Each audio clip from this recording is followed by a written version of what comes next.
Welcome to English Grammar Class for Standard 7.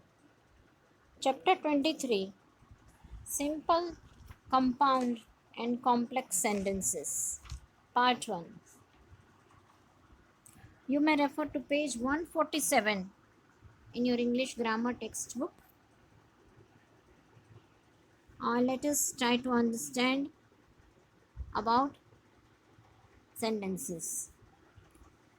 Sentences can be classified into three types based on their structure: simple sentences, compound sentences, and complex sentences. See, here, my dear children, that sentences are the groups of words that make the complete sense. But there are three categories of sentences. They are simple sentences, compound sentences, and complex sentences. Let's first understand simple sentences. A simple sentence is the one that has only one subject and one predicate. Now, my dear children, you know what is the subject and what is the predicate. Subject means in a sentence who is the doer of the action. Some action is carried out by the subject. So, that is the subject. And predicate is a part of a sentence. It starts with a verb. Mostly it starts with the verb. So, a simple sentence is the one that has only one subject and one predicate, and by itself, the meaning of the sentence is complete and no addition is required. A simple sentence has only one finite verb. See, simple sentence has only one verb. There may be, however, be phrases with non-finite verbs. A sentence is the only one that has one verb. It has one finite verb. See the examples. So, a simple sentence therefore consists of a single clause that makes a complete sense by itself. We know that such a clause is called an independent clause. So, in another word, you can call the sentence a clause even, and it is also called an independent clause. See these examples. Tripti plays the piano well. Meena leads a contented life. The broken jug cannot hold water. Now here, which all are subjects in first sentence? Tripti plays the piano well. Who plays? Tripti. So Tripti is the subject and the rest of the part is predicate. Here, Meena leads a contented life. Now, who leads a contented life? Meena. So, Meena is called the subject and the rest of the part of the sentence is called the predicate. The broken jug cannot hold water. Now, what cannot hold water?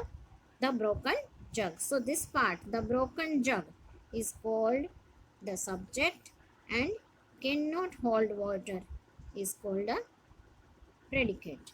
I hope you can understand, and this is a simple sentence because in all these sentences has only one finite verb. Here plays, second sentence leads, and third sentence cannot hold. Now let's try to understand what do we mean by compound sentences.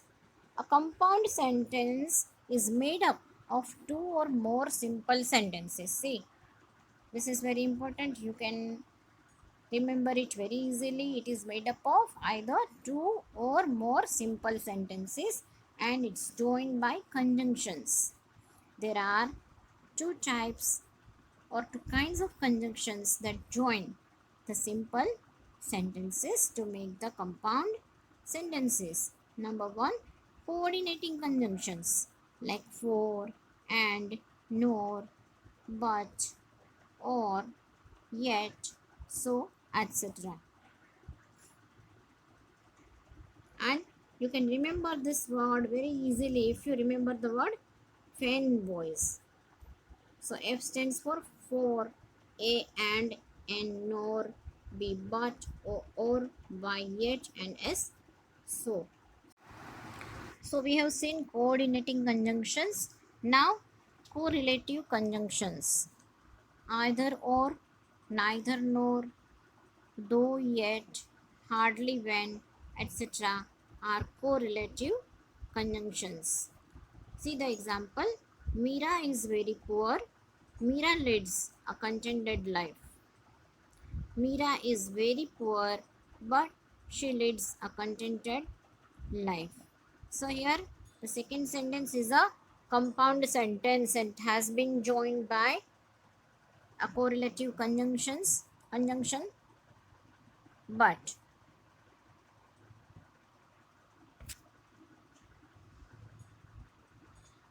They decided to go on a picnic.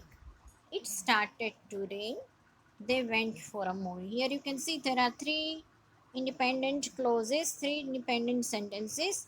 We can join them with the help of conjunctions and we can make a compound sentence. See how it has been made. They decided to go on a picnic, but it started to rain, so they went for a movie. So this is a compound sentence. I uh, hope that you are able to understand this point.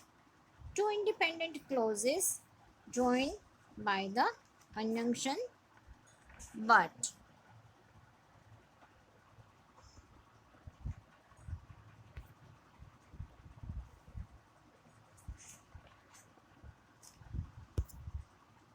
Here you can see they decided to go on a picnic. It started to rain and they went for a movie. These are separate sentences, whereas in the second sentence, in this sentence, there are two independent clauses joined by the conjunction but. They decided to go on a picnic, but it started to rain, so it is joined by but. Now, in the second sentence, there are three independent clauses and they are joined by coordinating conjunctions but and so. They decided to go on a picnic, but it started to rain, and so they went for a movie.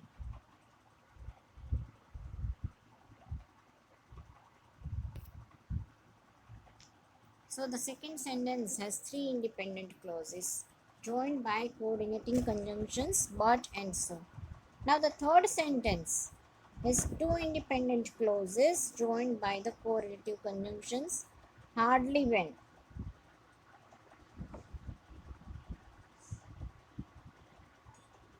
Hardly had they reached the picnic spot when it began to rain. You can see in your textbook this example has been given on page 148. Hardly had they reached the picnic spot when it began to rain. So it's a correlative conjunction. Hardly when is used. A compound sentence has two or more finite verbs and independent clauses. Remember this. A compound has two finite verbs. In simple sentence only has one finite verb, but in compound sentence there are two or more finite verbs and independent clauses. The clauses in each compound sentence are considered of equal rank and are called coordinate clauses. So, my dear children, try to remember all these points, revise it once more. Thank you all.